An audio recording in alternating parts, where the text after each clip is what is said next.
This podcast is sponsored by the Boy Scouts of America Northern Lights Council. Good things are happening with Cub Scouts, and now's the time to get your child involved. Registration is open now through October.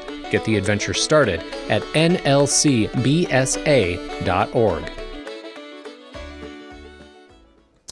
Taking a look at the Northland Outdoors forecast for the penultimate weekend of August as you head out starting on Friday night. Largely dry across the tri-state, maybe an isolated shower or rumble of thunder across eastern portions of Minnesota. But otherwise, as you head into Saturday morning, largely dry and mostly clear skies across the tri-state.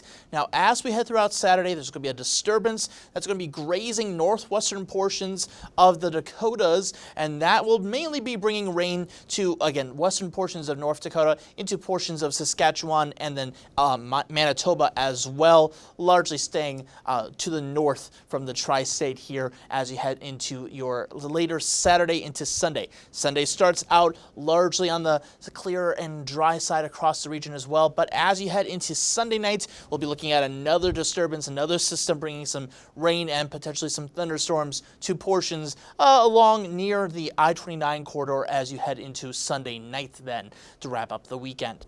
As we take a look at winds here, you can see that as we start Friday night, largely on the quieter side, near and around the I-29 corridor, a touch breezier in portions of Wisconsin, but the worst of the wind will be off to the west and western portions of the Dakotas. Heading into Saturday morning, the Dakotas see the highest winds, but that's not extremely high, 10 to 15 miles an hour out of the southeast.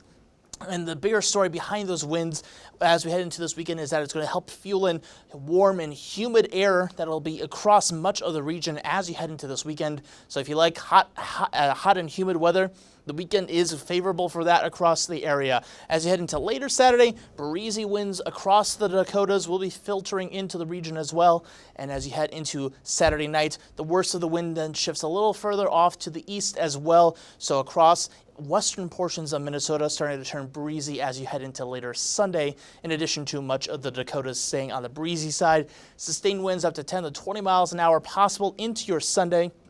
And that'll be, again, helping to fuel that heat and humidity that bring that more hot and humid air mass into the region as we wrap up the weekend, which will set the stage for those rain chances we talked about before. Otherwise, for your Saturday, lots of 80s across the area, 90s down to the southwest, down towards portions of central and western North Dakota and South Dakota. Temperatures into the lower 90s for Bismarck and the Rapid City region, 80s across the rest of the region across north central portions of the United States. Heading into Sunday, the 90s filter in a little more across portions of the Dakotas, perhaps a few into western Minnesota as well, with 80s continuing largely speaking for the rest of the region. And again, we'll be looking at chances of thunder showers returning to portions of the I-29 corridor and the rest of the Dakotas as we head into Sunday night as well. During the daytime should still largely be dry along the I-29 corridor, but a few chances beginning out in western portions of the Dakotas before again filtering in off to the east.